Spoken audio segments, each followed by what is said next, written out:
Hello प्यारे बच्चों। बच्चों, लास्ट लेक्चर में हमने सीखा motion in a vertical circle. ठीक है। Motion in a vertical circle से जो हमें इम्पोर्टेंट चीज़ें समझ में आई कि अगर कोई पार्टिकल इस तरीके से मोशन कर रहा है ना, ये इसका रेडियस है। ठीक है। तो यहाँ पर कम से कम मिनिमम वेलोसिटी एल पर लोएस्ट पॉइंट पर क्या होनी चाहिए, square root of 5r g। और हाईएस्ट पॉइंट पर कितनी होनी चाहिए, वेलोसिटी एट हाईएस्ट पॉइंट क्या होनी चाहिए, स्क्वायर रूट ऑफ rg। ठीक है। ये एक इम्पॉर्टेंट बात समझ में आई अपने को। प्लस प्लस हमें समझ में आया कि किसी बाकी अदर पॉइंट पर अगर अपने को निकालना है तो v इक्वल्स टू क्या यूज़ करो, स्क्वायर रूट वी एल का square minus 2rg into 1 minus cos theta. ठीक है, ये आपको यूज़ करना है। क्लियर। थीटा क्या हुआ बेटा, मान लो यहाँ पे चले गए तो ये वाला एंगल थीटा। ठीक है। तो ये एक फॉर्मूला था। इसके अलावा हमने क्या सीखा कि अगर आप यहाँ पर हो, अगर एक स्ट्रिंग है तो इस स्ट्रिंग में जो टेंशन होगा वो क्या होगा बेटा, नीचे हो जाएगा आपका mg वेट प्लस एक सेंट्रीफ्यूगल फोर्स लगेगा mvl स्क्वायर बाई r, है ना। तो यहाँ से आप देखते हो कि टेंशन जो लोएस्ट पॉइंट पर आता है वो कम से कम कितना रहेगा, 6 mg रहेगा। ठीक है। और हाईएस्ट पॉइंट पर हमने टेंशन क्या देखा था बेटा, T eight highest point minimum क्या होना चाहिए, 0 होना चाहिए, उससे कम नहीं होना चाहिए। ठीक है। आगे बात समझ में। तो ये कुछ चीजें थी जो हमने लास्ट लेक्चर में सीखे थे। ठीक है। अब बेटे ये तो जरूरी है किसके लिए कि स्क्वायर रूट 5rg अगर यहाँ पर रहा या यहाँ पर स्क्वायर रूट rg रहा तो इसका मतलब हुआ कि ये जो पार्टिकल है वो वर्टिकल सर्कल को कंप्लीट करेगा, वर्टिकल लूप को कंप्लीट करेगा। तो इससे क्या होता है बेटा, अगर मतलब इस कंडीशन को आप फुलफिल कर रहे हो, ओके, अगर आप इस कंडीशन को फुलफिल कर रहे हो तो क्या होगा, अगर आप अटैच्ड नहीं भी हो ना तो भी क्या, जैसे कि आपने देखा होगा मूवी वगैरह में ये करते हैं हम, एरोप्लेन वगैरह जो होता है, फाइटर प्लेन वगैरह को आपने ये उड़ाते हुए देखा होगा। ठीक है। कभी एयर शो होता है या फिर मूवीज वगैरह में दिखाते हैं जिसमें पायलट क्या करता है, प्लेन को पूरी तरीके से ऐसे ऐसे घुमा लेता है। ठीक है। या इस तरीके से पूरा ऐसा सर्कल लगा लेता है इस तरीके से। लेकिन इसका मतलब ये नहीं होता कि उसके अंदर जो पायलट बैठा होता है उसने अपने आप को बांध के रखा है, बांध के नहीं रखता, फिर भी वो गिरता नहीं। जब वो पूरी तरीके से ऐसा उलट जाता है तो भी उसके पायलट गिरते नहीं, बिकॉज वो इस कंडीशन को फुलफिल कर रहा है। ठीक है। सिमिलरली अगर आप कभी मौत का कुआं है ना, डेथ वेल वगैरह घूमे होगे तो वहां देखते होगे बाइकर क्या करता है, कभी कभी ऐसा पूरा ऐसा राउंड सर्कल लगा लेता है ना, इस तरीके से फ्लिप मारता है। तो उसमें भी वो अपने सीट पर से, बाइक के सीट पर से गिरता नहीं है जब वो टॉप पे पहुंच जाता है तो भी। तो रीजन इज द सेम कि वो इस कंडीशन को फुलफिल कर रहा है। अगर इस कंडीशन को फुलफिल करोगे तो आप बिना अलग हुए उसको, उस सर्कल को कंप्लीट कर सकते हो। ठीक है। आगे बात समझ में। अब अगर ये शर्त पूरी ना हुई तो क्या होगा, ठीक है। तो दो चीजें हो सकती है, या तो वो ऑसिलेट करेगा या तो फिर वो सर्कल को कंप्लीट नहीं कर पाएगा। तो अब हम बात करेंगे condition for oscillation. Condition for oscillation, अगर मान लो बच्चे ये सर्कल ये आपका रेडियस है ना, यहां पर जो वेलोसिटी है आपने, है ना, लोएस्ट पॉइंट पर वेलोसिटी कम से कम कितनी होनी चाहिए थी, स्क्वायर रूट 5rg होनी चाहिए थी। लेकिन अगर ये स्क्वायर रूट 5rg नहीं हुई, ठीक है, क्या हुई, स्क्वायर रूट 5rg नहीं हुई तो क्या करोगे, ठीक है, मान लो ये less than square root 3rg हुई। ठीक है। लोएस्ट पॉइंट पर आपने वेलोसिटी कितनी दी, less than square root 3rg दे दी। ठीक है। तो ऐसे सिचुएशन में क्या होगा, आपने देखा था बेटा कि अगर आप यहां पर स्क्वायर रूट 5rg देते तो यहां जाकर के कितना होता है, स्क्वायर रूट 3rg होता है ना, यहां जाकर के क्या होता है, स्क्वायर रूट 3rg होता। अब चूंकि दिया ही इसको क्या है, आपने स्क्वायर रूट 3rg से कम दिया है तो ये क्या होगा बेटा, ये यहां तक नहीं जा पाएगा, है ना। आगे बात समझ में, ये यहां तक जा ही नहीं पाएगा। क्लियर है ना मेरी बात। तो जब ये यहां तक नहीं जा पाएगा तो क्या होगा, मान लो ये थोड़ा सा, इतना तो श्योर हो गया कि ये यहां तक नहीं जा पाएगा। तो क्या होगा बेटा, सपोज यहाँ तक आया, ठीक है, तो यहाँ जाने के बाद क्या हो जाएगा, फिर ये लौट आएगा, फिर इधर भी उतना ही जाएगा। तो ये दो पॉइंट्स के बीच में ये क्या करेगा, ऑसिलेशन करेगा, ठीक है। इसको क्या कहते हैं, ऑसिलेट करना। एक पॉइंट, ऑसिलेशन का मतलब होता है क्या, एक पॉइंट जैसे कि ये है, ठीक है, ये एक, अगर नॉर्मली आपने इसके साथ कोई छेड़छाड़ नहीं की है तो ये इस तरीके से रहेगा, ये इसका इक्विलिब्रियम पोजीशन हुआ, ठीक है, रेस्ट पोजीशन हुआ। अब अगर आपने इसको थोड़ा सा हिला करके छोड़ दिया तो ये क्या करेगा, इस तरीके से, है ना, ये पॉइंट था इसके आगे और इसके पीछे, तो किसी पॉइंट के आगे पीछे या टू एंड फ्रो या फिर अप एंड डाउन मोशन होता है तो हम उसको ऑसिलेशन कहते हैं। तो ये क्या करने लगेगा बेटा, ऑसिलेशन करने लगेगा। तो what is the condition for oscillation, कि लोएस्ट पॉइंट पर जो वेलोसिटी है वो क्या होनी चाहिए, लेस देन √3 rg होनी चाहिए, ठीक है, लेस देन क्या होनी चाहिए, √3 rg, ठीक है। If velocity at lowest point is less than √3 rg, ठीक है, √3 rg, then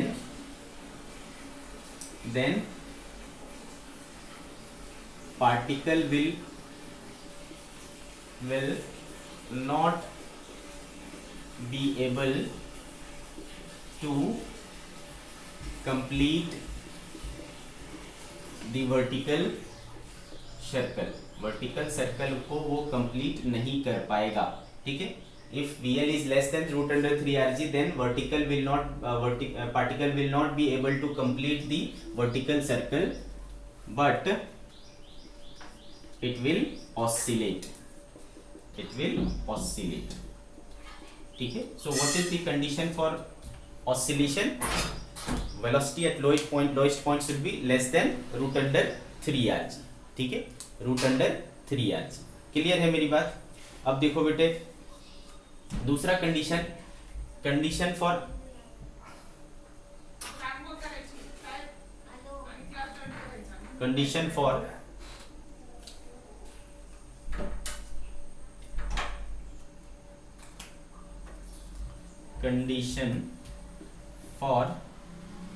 लिविंग द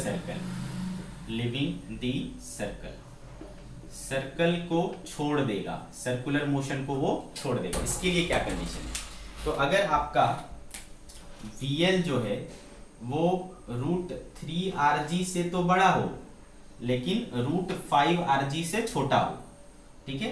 अगर लोएस्ट पॉइंट पर वेलोसिटी √3 rg से बड़ा हो लेकिन √5 rg से छोटा हो तो क्या होगा बेटा, ये इस पोजीशन को तो पार कर जाएगा, ठीक है, इस पोजीशन को पार कर जाएगा, लेकिन ठीक है, इस पोजीशन को पार कर जाएगा, लेकिन ये क्या होगा, एक समय में आकर के मान लो ये बोलूं यहाँ पर आकर के, ठीक है, ये पूरा टॉप पर नहीं जा पाएगा, ठीक है, ये टॉप पर नहीं जा पाएगा, उसके पहले ही, ठीक है, उसके पहले ही ये क्या हो जाएगा, इसकी जो स्ट्रिंग है ये स्ट्रिंग स्लैक हो जाएगी मतलब ढीली पड़ जाएगी। तो जब ये स्ट्रिंग ढीली पड़ जाएगी, ठीक है, तो फिर ये आपका जो है क्या बोलते हैं, सर्कल उस वे में नहीं कंप्लीट कर पाएगा, ठीक है। जहां पर ये टेंशन ये स्लैक कर जाएगा उस समय इधर लगेगा आपका mg, ये मान लो एंगल है थीटा, तो एक एंगल ये mg cos थीटा इधर लगेगा और एक mg sin थीटा इधर लगेगा, ठीक है। तो ये आपका स्लैक हो चुका है, क्या चीज,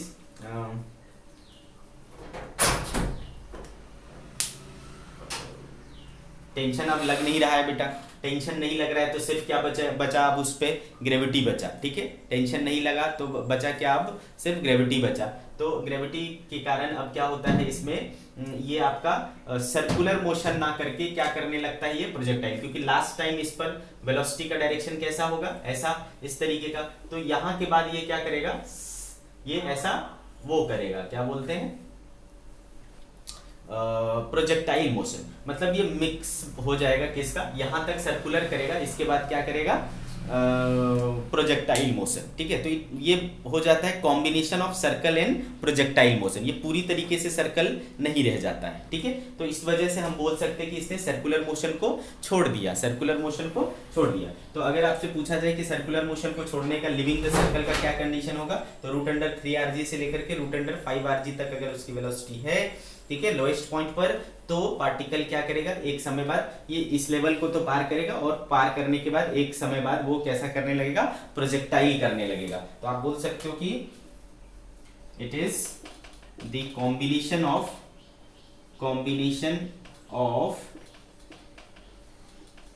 सर्कुलर एंड प्रोजेक्टाइल मोशन। तो ये दोनों कंडीशन हो गए बेटा ऑसिलेशन के लिए √3 से कम, और इसके लिए √3 से √5 तक। ठीक है, अब हम क्या करेंगे बेटे, इसके कुछ एग्जांपल्स लेंगे और फिर आगे बढ़ेंगे थर्ड पार्ट के लिए। चैप्टर का जो थर्ड पार्ट है पावर, उसकी ओर बढ़ेंगे। ठीक है बेटे,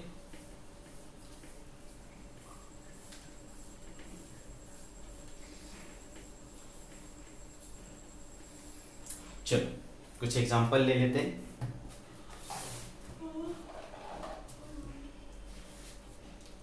सी दिस, कह रहा है बेटे कि a particle tied to the one end of a string oscillates along a circular arc in a vertical plane, the other end of the circle is fixed at the centre of the circle. ठीक है, इस तरीके से एक string का एक and ऐसा बंधा हुआ है, दूसरा एंड एक इससे बंधा हुआ है, और ये इस तरीके से ऑसिलेट करता है इनके बीच में, इस पॉइंट से इस पॉइंट के बीच में ये ऑसिलेट करता है। ठीक है बेटे, तो बोला जा रहा है if the string has a breaking strength of twice the weight of the particle. ठीक है, बोला जा रहा है कि if the string has breaking strength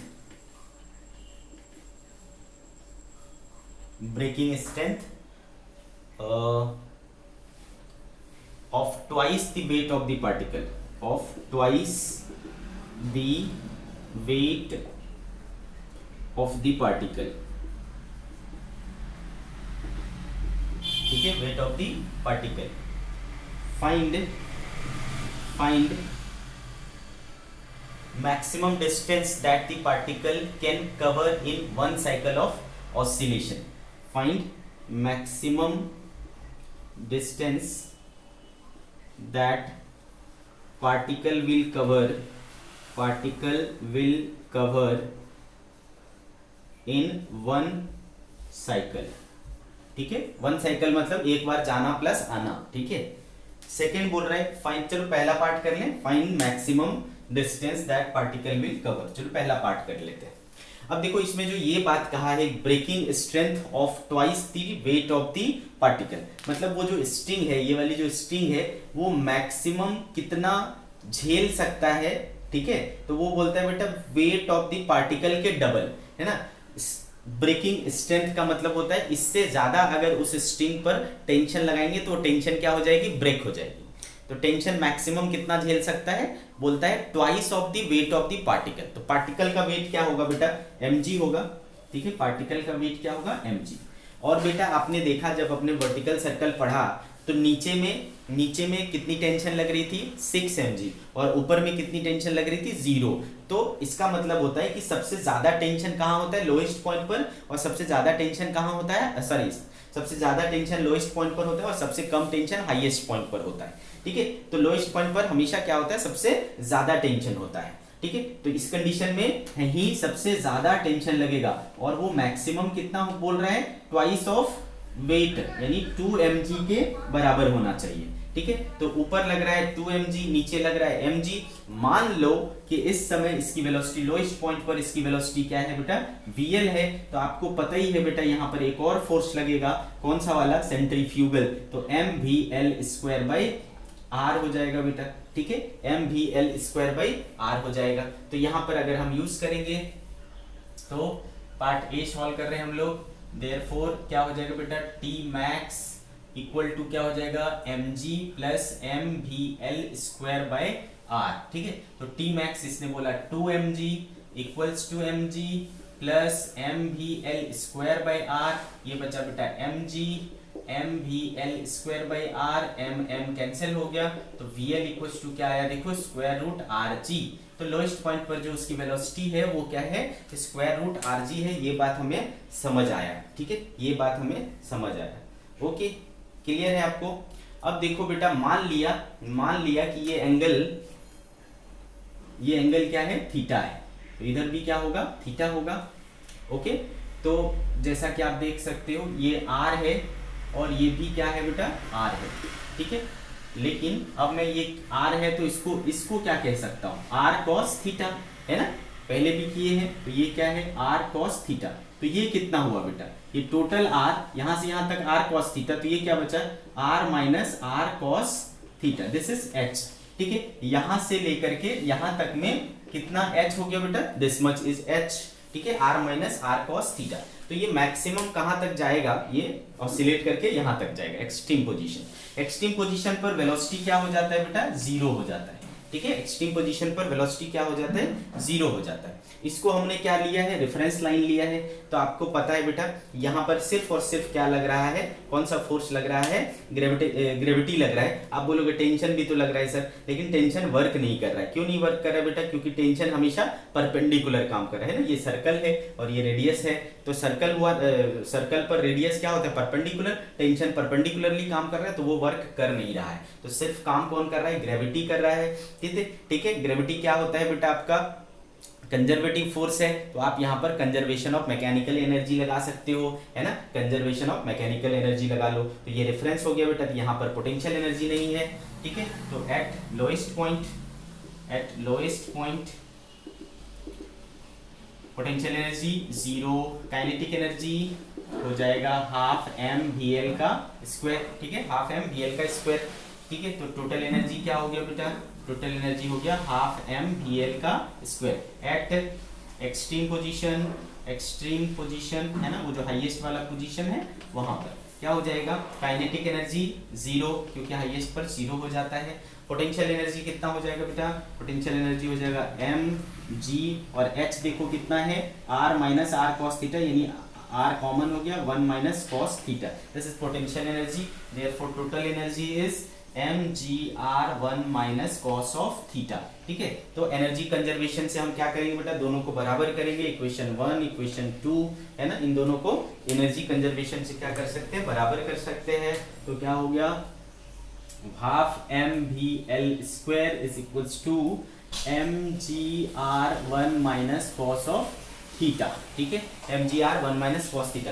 we L square करोगे तो देखो क्या हो जा रहा है बेटा, आर जी, तो हाफ एम जी आर, ये हो गया M ji are 1 minus cos of theta, ठीक है। एम जी आर कैंसिल हो गया, half equals to 1 minus cos theta equals to 1/2, तो थीटा इक्वल्स टू क्या हो गया बेटा, 60 डिग्री, है ना, थीटा इक्वल्स टू 60 डिग्री। तो यहाँ जो एंगल आया वो क्या आया, 60 डिग्री आया, ठीक है। आ गई बात समझ में, ओके। तो बेटा टोटल एंगल है ना कितना हो रहा है, देखो ये टोटल एंगल कितना हो रहा है, 120 डिग्री। तो the whole angle is 120 degree. तो बेटा आपको क्या करना है, डिस्टेंस निकालना है, ठीक है। क्या निकालना है, डिस्टेंस निकालना है इन 1 साइकिल। 1 साइकिल में क्या होगा बेटा, यहाँ से यहाँ जाना प्लस यहाँ से यहाँ आना, ठीक है। तो एक ये लेंथ आप निकाल सकते हो, ये लेंथ आप निकाल सकते हो, क्योंकि लेंथ आपने पढ़ा है थीटा इक्वल्स टू क्या होता है बेटा, एल अपॉन आर। तो 120 डिग्री को क्या लिख सकते हो बेटा, 2π/3 रेडियन, है ना, 120 डिग्री को 2π/3 रेडियन लिख सकते हो, ठीक है। इक्वल्स टू क्या हो गया, लेंथ अपने को निकालना है, रेडियस क्या है आर, तो लेंथ जो है वो आया 2πr/3, ठीक है, 2πr/3। ये एक तरफ का हुआ, उतना ही आएगा भी बेटा। तो टोटल डिस्टेंस जो हो गया, टोटल लेंथ हो जाएगा, इसको डबल कर लो, 4πr/3, 4πr/3। Let's see the answer, 4πr/3 radius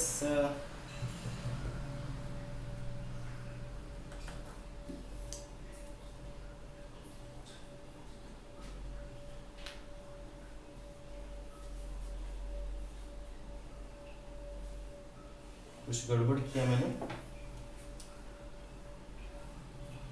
theta 60 degree correct है।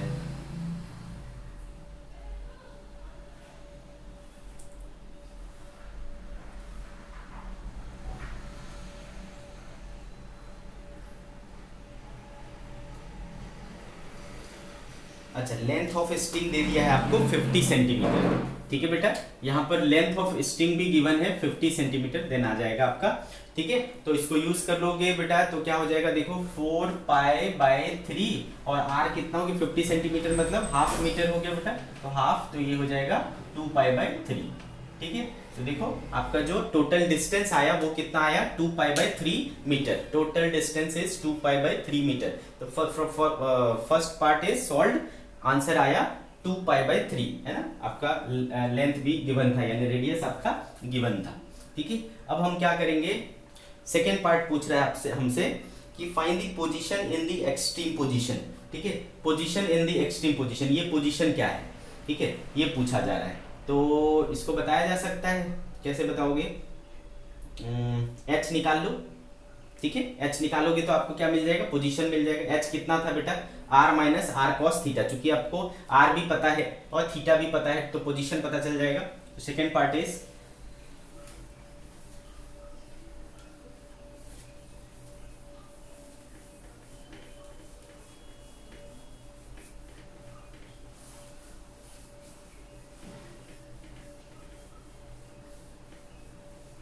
Second part, find extreme position. ठीक है, एक्सट्रीम पोजीशन क्या हो गया, हाइट अगर देखें, हाइट इक्वल्स टू क्या हो जाएगा, h equals to r minus are cos theta. तो r कॉमन हो गया बेटा, 1 माइनस कॉस थीटा, तो r आपके पास 50 सेंटीमीटर यानी 1/2 मीटर हो गया। 1 माइनस कॉस 60 क्या हो जाता है, 1/2, तो 1/2 इंटू 1/2 इज 1/4 मीटर। ठीक है, तो हाइट कितना हो गया आपका, 1/4 मीटर हो गया। ठीक है, अगर आप ये वाला डिस्टेंस जानना चाहते हो ये, तो ये भी पता कर सकते हो। ये r है बेटा, ये r cos थीटा और ये क्या हो जाएगा, r sin थीटा। अगर ये पोजीशन प्राप्त करना चाहते हो तो x इक्वल्स टू क्या हो जाएगा बेटा, r sin थीटा, है ना, r sin थीटा। तो r आपके पास क्या है बेटा, r है आपके पास 1/2 और sin 60 क्या होता है, √3/2, तो √3/4 मीटर। ये भी पता चल गया, जो चाहे मिल जाएगा आपको। Next is find the acceleration of the particle, find the acceleration of the particle at the bottom and extreme position। Bottom पर एक्सेलरेशन क्या होगा, एक्सट्रीम पर एक्सेलरेशन क्या होगा, ये पता करना है। Third part, find acceleration of the particle at extreme position। ठीक है, एक्सट्रीम पोजीशन पर क्या होगा, तो देखो बेटा जब यहां पर जाओगे तो यहां पर क्या हो जाएगा आपका, वेलोसिटी क्या हो जाता है, 0। हाईएस्ट पॉइंट पर एक्सट्रीम पोजीशन पर वेलोसिटी क्या होता है, 0 एट एक्सट्रीम पोजीशन। ठीक है, तो एक्सट्रीम पोजीशन पर यहां पर देखोगे आप तो ये एंगल था थीटा बेटा, इधर क्या हो गया mg, है ना, तो ये थीटा है बेटा, तो ऑब्वियसली ये भी क्या होगा थीटा, ये भी क्या होगा थीटा। तो आप क्या देख पा रहे हो, इधर क्या होगा mg cos थीटा और इधर क्या होगा mg sin थीटा। ठीक है, mg sin थीटा। आगे बात समझ में, तो यहाँ पर आप देखोगे तो चूंकि इधर क्या लगेगा, टेंशन लगेगा। ठीक है, तो इस डायरेक्शन में कोई भी एक्सेलरेशन नहीं होगा, क्योंकि ये और ये क्या हो जाएगा, बैलेंस। t और ये mg cos थीटा क्या हो जाएगा, बैलेंस हो जाएगा, और v यहाँ पर है नहीं। ठीक है, यहाँ पर v क्या है, 0। ठीक है, तो सेंट्रीपिटल भी लगेगा नहीं। ठीक है, आगे बात समझ में, और ये दोनों बराबर है। तो एक फोर्स लेकिन इस डायरेक्शन में लग रहा है, देख रहे हो। रेस्ट में कब आएगा बेटा, जब ये डायरेक्शन, ये क्या होगा, बैलेंस्ड होगा। ठीक है, और इस डायरेक्शन में एक फोर्स लग रहा है mg sin थीटा। ठीक है, तो इस डायरेक्शन में एक एक्सेलरेशन, ये इसको बैलेंस करने के लिए कोई नहीं है ना, इसको बैलेंस करने के लिए कोई भी नहीं है, तो एक नेट फोर्स इस डायरेक्शन में लग रहा है। इसको क्या कहते हैं बेटा, टेंजेंशियल डायरेक्शन। याद करो, दो तरह की चीजें होती थी, टेंजेंशियल एक्सेलरेशन और रेडियल एक्सेलरेशन। कब पढ़े थे, जब हम लोग सर्कुलर मोशन पढ़ रहे हैं। तो इसकी वजह से एक टेंजेंशियल एक्सेलरेशन आएगा। टेंजेंशियल एक्सेलरेशन क्या होता है बेटा, फोर्स अपॉन मास होगा, mg sin थीटा है, mg sin theta upon m, तो m कैंसिल हो जाएगा बेटा, g sin थीटा, थीटा कितना है आपके पास 60, तो g sin 60 कितना हो जाएगा बेटा, g sin 60 √3/2, तो √3g/2 यहाँ पर इतना एक्सेलेरेशन है। और ये रेडियल यहाँ पर क्या है 0, क्योंकि यहाँ पर तो स्पीड ही 0 हो चुका है, रेडियल होगा नहीं, क्योंकि रेडियल क्या होता है v²/r होता है, तो v 0 है तो रेडियल नहीं होगा। तो यही हो गया आपका net acceleration, A equals to क्या हो जाएगा √3g/2, है ना, कहाँ पर एक्सट्रीम पोजीशन पर। अब यहाँ पर आओगे मेन पोजीशन पर, यानी इस वाले पॉइंट पर, तो क्या होगा,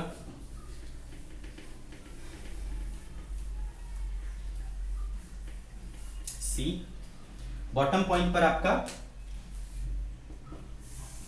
यहां पर क्या होता है, आपने देखा v इक्वल्स टू कितना था बेटा, √rg था, है ना, या फिर v इक्वल्स टू √rg था।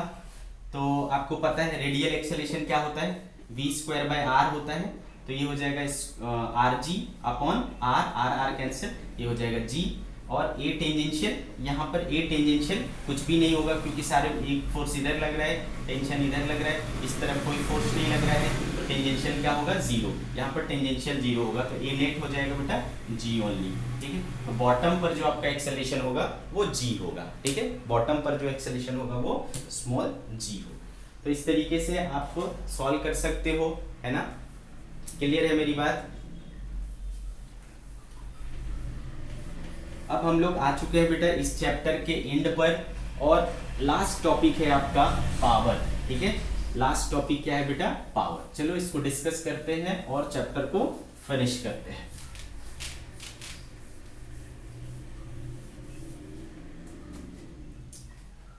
पावर,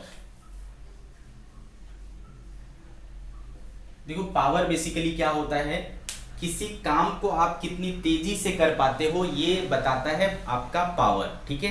जितना आप पावरफुल होगे आप उस किसी काम को उतनी ही तेजी से कर पाओगे। जैसे कि मान लो एक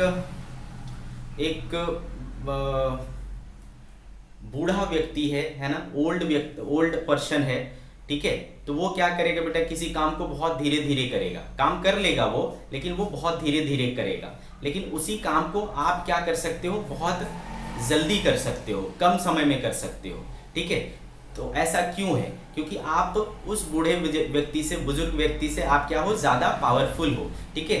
तो पावर हमें ये बताता है कि कितना फास्ट या कितना स्लो हम किसी काम को परफॉर्म करते हैं, ठीक है।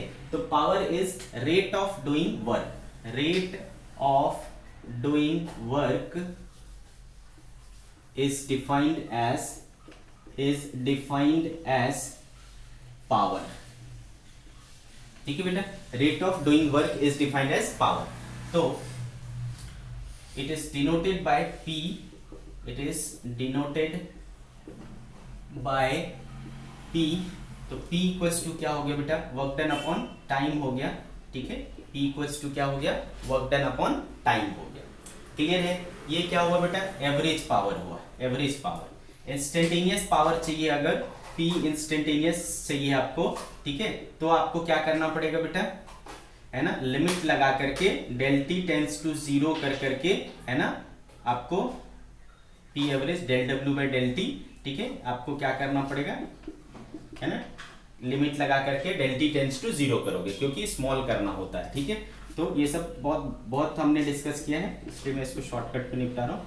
तो ये क्या हो जाएगा बेटा, dw बाई dt, तो पावर इंस्टेंटेनियस आपको चाहिए तो dw by dt, that means क्या हुआ बेटा, वर्क डन को एक बार डिफरेंशिएट करना पड़ेगा, ठीक है। अगर आपको work as a function of time दिया है, उसको एक बार डिफरेंशिएट कर लो, आपको पावर मिल जाएगा, ठीक है, क्लियर है। एवरेज पावर चाहिए, work done upon time, instantaneous power चाहिए, वर्क डन को डिफरेंशिएट कर दो एक बार, ठीक है, इस तरीके से आपको पावर मिल जाएगा, क्लियर है।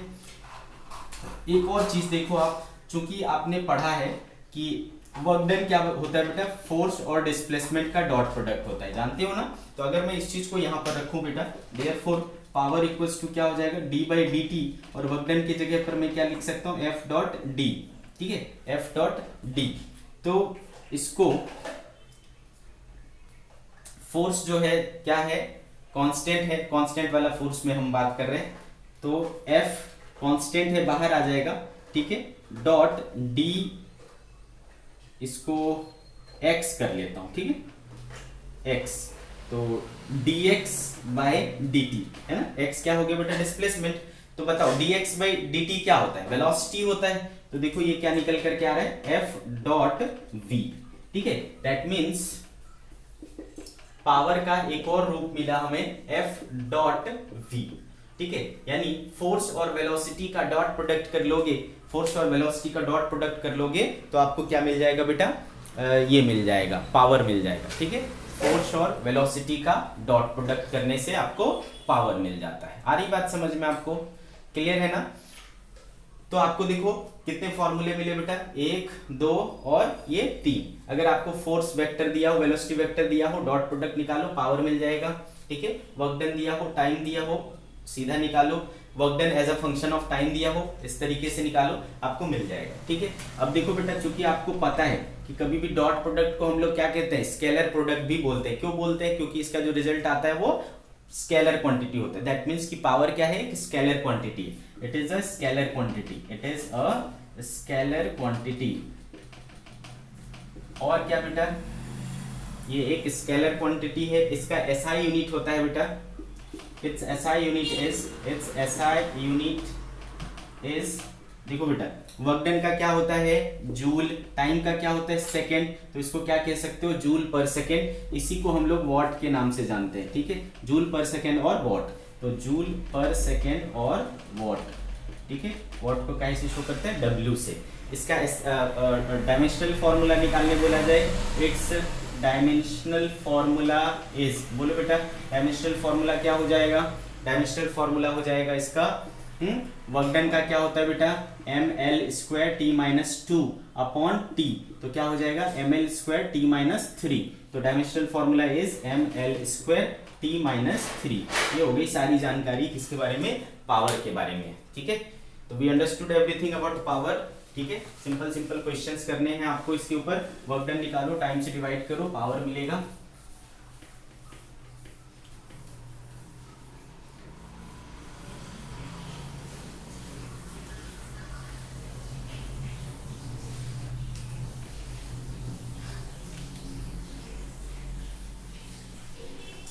मान लो बोलता है बेटा कि एग्जांपल लेता हूं मैं, a boy of mass 50 kg, a boy of mass 50 kg climbs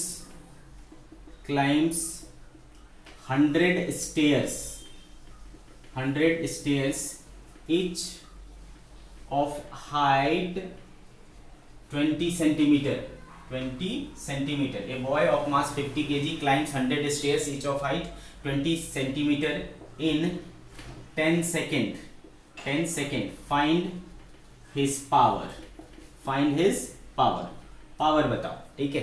तो बेटे देखो, जब वो लड़का चढ़ेगा सीढ़ी पे, ठीक है, इस तरीके से सीढ़ी पे चढ़ेगा, है ना, स्टेयर्स पे चढ़ेगा, तो वो क्या करता है बेसिकली बेटा, अपने वेट को उठा के ले जा रहा है, खुद को चढ़ा रहा है ना, तो अपना वेट तो उठाना पड़ रहा है, ठीक है। तो उस लड़के का जो वेट है वो कितना हो गया बेटा, 50g, है ना। कितना चढ़े आप, है ना, कितना चढ़े। तो बेटा आपको काम किसके अगेंस्ट करना पड़ता है, ग्रेविटी के अगेंस्ट काम करना पड़ता है ना बेटा। तो ग्रेविटी क्या है, कंजर्वेटिव फोर्स है। उसमें क्या होता है, रास्ते से कोई मतलब नहीं होता, पाथ के इंडिपेंडेंट होता है, सिर्फ किस पे डिपेंड करता है, हाइट पर डिपेंड करता है। तो how much is total height, एक कितने का है बेटा, 20 सेंटीमीटर का, टोटल कितने हैं 100, 20 सेंटीमीटर यानी क्या हो गया बेटा 0.2 मीटर, और 100 स्टेयर्स है, तो टोटल हाइट कितनी हो गई, 100 इंटू 0.2 इज 20 मीटर, ठीक है, इतना हो गया हाइट। तो बताओ बेटा वर्क डन क्या होता है, work done against gravity, work done होता है mgh, ठीक है। तो m कितना है बेटा 50, g कितना आया g, और h कितना आया 20, ठीक है। तो इतना हो गया हमारा क्या, वर्क डन। तो बताओ बेटा पावर क्या होता है, work done upon time. So work done is 50 into 20 into g का 10 अपॉन टी कितना है बेटा 10, ये 10 कट गया, 5 to 10 1000 वॉट, ठीक है। So power is 1000 what. एक इस तरीके का रहेगा बेटा, एक वैरायटी इस तरीके की आएगी, ठीक है, जिसमें आपको, और कोई जरूरी नहीं कि हमेशा ऐसा ही रहे, बट इतना रहेगा कि आपको वर्क डन निकालना ही रहेगा। तो वर्क डन निकालना रहेगा, तो वर्क डन तो निकालना आप बहुत अच्छे से सीख चुके हो, हर एक कंडीशन में आप वर्क डन निकाल सकते हो, है कि नहीं। तो चलो, अगर वर्क डन मिल गया फिर कुछ बचा ही नहीं, टाइम से डिवाइड करना है बस। एक ये वैरायटी हो गया बेटा। दूसरा क्या हो जाएगा, अगर आपको एग्जाम्पल अगर आपको दिया हुआ है if w equals to 2t square plus 6t minus 5, तो फिर पावर कैसे निकालोगे, इफ w इज इतना then find power at t equals to 1 second. ठीक है बेटा, तो इसमें क्या है, इसमें आप क्या यूज करोगे, तो अभी अभी आपने पढ़ा है पावर इक्वल्स टू क्या होता है बेटा, dw बाई dt, है ना। पावर इक्वल्स टू क्या हो गया, dw बाई dt। तो डिफरेंशिएट कर दो इसको, 2 2 जा 4t प्लस 6 माइनस 5 का क्या हो जाएगा बेटा 0, रख दो इस पर 1, तो 4 इंटू 1 प्लस 6 क्या हो गया बेटा 10 वॉट। ठीक है, दिस इज पावर। आगे बात समझ में, ये एक दूसरी वैरायटी हो गई। तीसरी वैरायटी क्या हो जाएगी बेटा, जिसमें आपको वो दिया रहेगा, मान लो आपको if force vector is 2i plus 6j plus 8k and velocity vector is 3i minus 2j plus 8k, ऐसा दे दिया। बोला फाइंड पावर। क्या करोगे बेटा, चूंकि आपने पढ़ा है पावर इक्वल्स टू क्या होता है F डॉट V, है ना बेटा। तो फोर्स और वेलोसिटी का डॉट प्रोडक्ट कर लो। डॉट प्रोडक्ट करने में क्या करते हैं बेटा, आई वाले को आई के साथ, जे वाले को जे के साथ। तो 2 और 3 6, 6 और -2 -12 और 8 और 8 64। ठीक है, तो बेटा कितना बचा, 64 माइनस 6 इज 58, तो हो गया देखो 58 वॉट। ठीक है, ये तीसरी वैरायटी हो गई। तो देखो हमने हर एक वैरायटी डिस्कस किया, इसके अलावा एक दो छोटी छोटी बातें और करूंगा।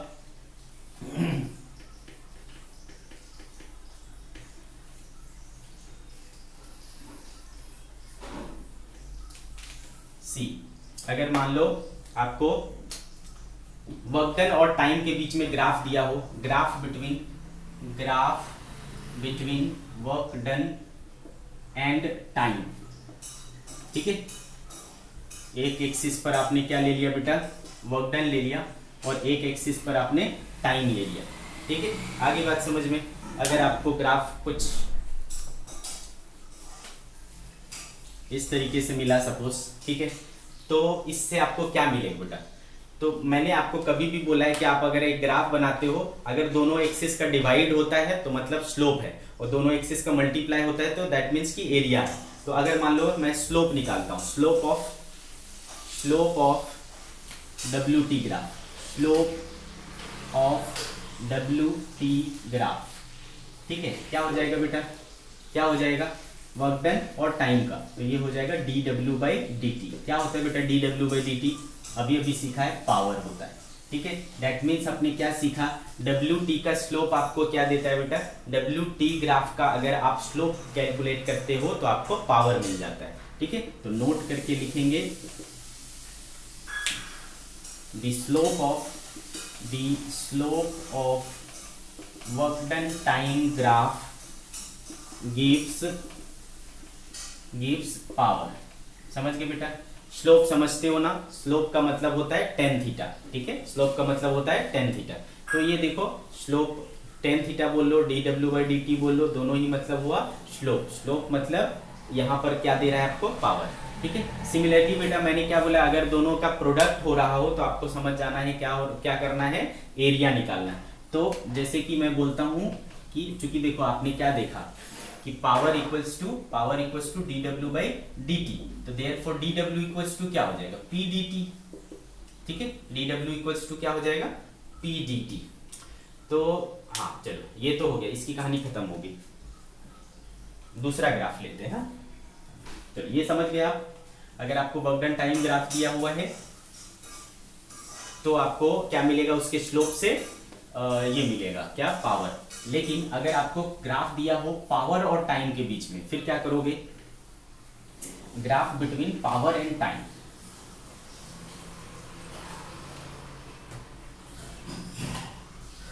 Graph between power and time. ठीक है, ऐसा रहे तो आपको क्या करना है, समझता है, पावर एंड टाइम। तो बेटे चूंकि आपने क्या सीखा है, पावर इक्वल्स टू क्या होता है d W by d t, तो therefore d W equals to क्या होगा पी इंटू डी टी। तो यहाँ देखो क्या हो रहा है बेटे, पावर और टाइम का क्या हो रहा है प्रोडक्ट हो रहा है।